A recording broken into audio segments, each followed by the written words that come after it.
Sa gitna ng tahimik na mundo ng showbiz na tila puno ng kinang at kasinungalingan tinakpan ng mga ngiti sa harap ng kamera, isang emosyonal at kontrobersyal na revelasyon ang yumanig sa publiko matapos ang isang hindi inaasang panayam.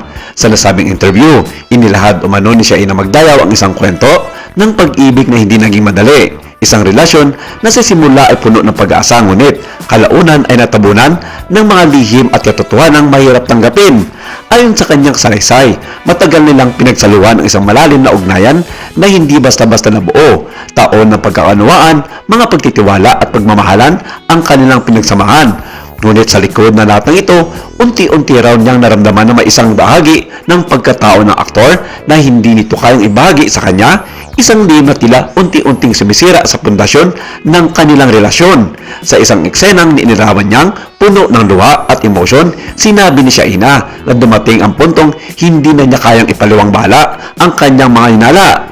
Nagkaroon sila ng isang seryosong pag-uusap tungkol sa kanilang kinabukasan, mga plano sa buhay, mga pangarap, at ang posibilidad ng pagbuo ng sariling pamilya.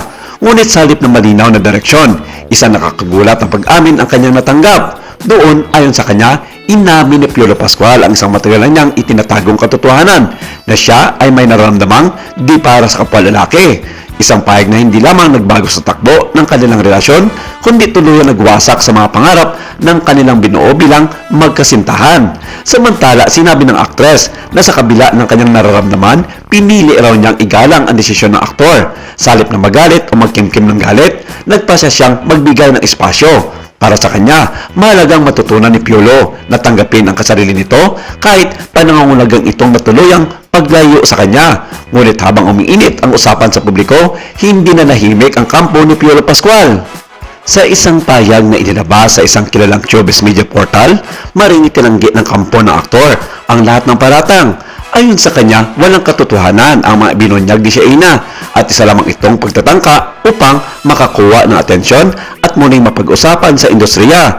Dagdag pa ng kampo, ang sinasabing relasyon sa pagitan ng dalawa ay hindi kailanman umabot sa puntong inilalarawan ni Shaina. Iginiidit din nila na ang aligasyon tungkol sa sexualidad ng aktor ay isang maling paratang na walang sapat na ebidensya at nagdudulot lamang ng maling interpretasyon sa publiko. Sa gitna ng magkasalungat na pahayag, lalo naging palaisipan sa publiko kung alin ang totoo. Ang dating tahimik na kwento ay naging isang mainit na usapin, pinag-uusapan sa social media, pinagtatalunan ng mga fans at sinusuri ng mga tagamasid ng showbiz. Mailang mananiniwala sa katapatan ng damdamin ni Shaina na tila walang dahilan upang magsinungaling sa ganitong mga sensitibong usapin. Para sa kanina, ang kanyang emosyon ay hindi basta-basta kayang imbituin. Ngunit may mga natiling tapat kay Piolo Pascual.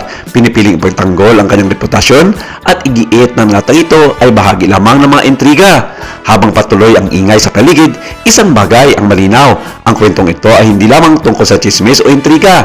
Ito ay sumasalamin sa mas malalim na realidad, ang pakikibaka ng isang tao sa pagtanggap sa kanyang sarili at ang epekto nito sa mga taong nagmamahal sa kanya. Sa industriya kung saan ang imahe ay malaga, ang ganitong uri ng revelasyon ay maaring magdulot ng matinding mga pagbabago, hindi lamang sa karera kundi sa personal na buhay.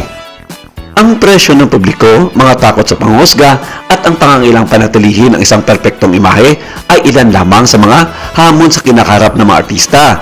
Kung totoo man o hindi ang mga paratang, ang sitwasyong ito ay nagbubukas ng mas malawak na diskusyon tungkol sa pagtanggap, mga identidad at ang karapatan ng bawat isa na namuhay ng totoo sa sarili. Sa huli, ang tunay na tanong ay hindi lamang kung sino ang nagsasabi ng totoo, kundi kung paano harapin ng bawat isa ang katotohanan, anuman ito.